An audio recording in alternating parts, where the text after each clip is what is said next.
Les enfants de ces parents d'élèves n'ont plus de cours de français depuis plus d'un mois et ils sont une centaine de collégiens de 5e et de 4e concernés.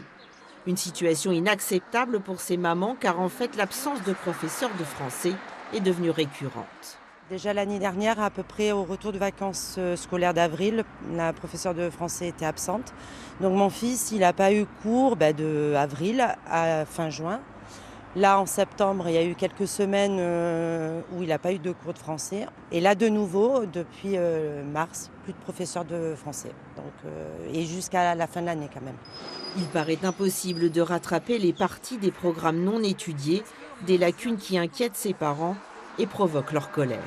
On nous parle du niveau scolaire de nos enfants qui baisse et en fait rien n'est fait pour que ça s'arrange.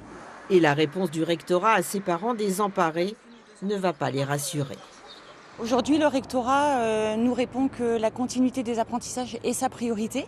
Pour autant, il n'y a personne qui est mobilisé, il n'y a pas de remplaçants qui sont nommés, notamment en matière de français où on sait que l'enseignante elle est absente de maintenant jusqu'à la fin de l'année, ce qui représente une absence de plus de 50% en fait. Le rectorat nous a confirmé qu'aucun remplaçant n'était disponible et ne dit pas quand il y en aura un.